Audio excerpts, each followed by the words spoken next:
येडा माय, काय मागू तुझ्याकडे?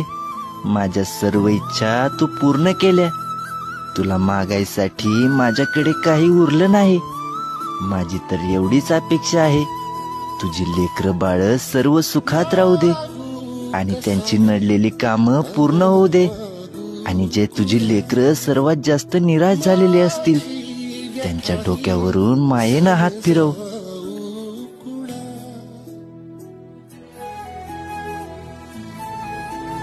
येडा मायची सेवा करत असताना कित्येक जणांनी मला नावं ठेवली.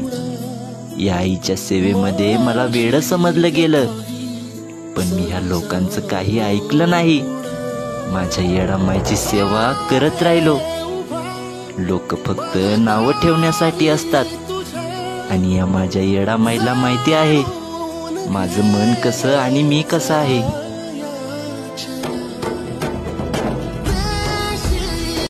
आई साहेब, पहाटच्या पारी आई लावीला मी तुला कौल. माझ्या सुखी संसारात आई पडलं तुझं पाऊल. चरणी तुझ्या देह वाहिला, माझ्या येरमाळ्याच्या येडा माईला. माझ्या येरमाळ्याच्या येडा माईला आई तुला कौल लावेला.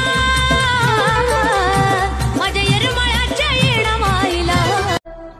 वाईट मार्गाने चाललो होतो, या येडा माईनं मला चांगला मार्ग दाखवला. सारी दुनिया माझ्या विरोधात होती, या येडा माईनं माझ्या डोक्यावर हात ठेवला आणि मला म्हणली, भिवू नकोस, मी तुझ्या पाठीशी आहे. असं म्हणणारी फक्त माझी येडा माईच होती.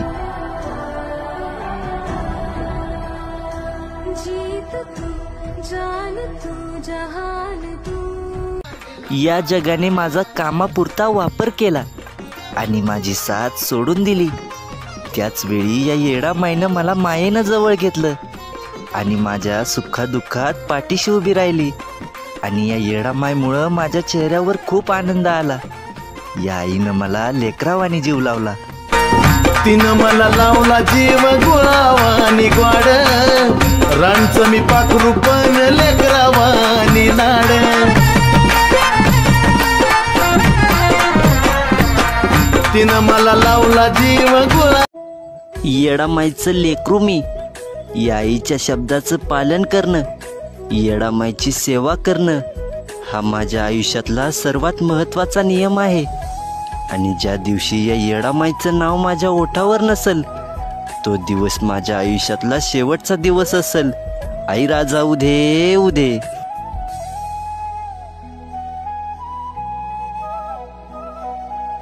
संचारांगी येता जीवाची तलकारी होती. येडाबाई संचारांगी येता जीवाची तलकारी होती. आणि जेव्हा या गणेश बाळाने हाक मारली तेव्हा माझी येडामाय डोंगर सोडून धावून आली. माझी आई डोंगर सोडून धावून आली. जवा अमलेशान हाक मारिली लगबगिनी आंबा धावून येते. जवा अमलेशान हाक मारिली लगबगिनी आंबा धावून येते. सोडून दिलं येडा माय मी सर्वांना बोलायचं आई. आपल्या चांगल्या बोलण्याचा समोरच्या व्यक्तीला त्रास होत असेल तर एक वेळी शांत राहिलेलंच बरं. या माझ्या येडा मायला माहिती आहे मी किती चूक आणि मी किती बरोबर आहे. माझ्या आयुष्यामध्ये काही उरलं आहे तर ते फक्त माझी येडा माय आहे. आणि हे जीवन मी येडा माईच्या जीवावरच जगणार आहे.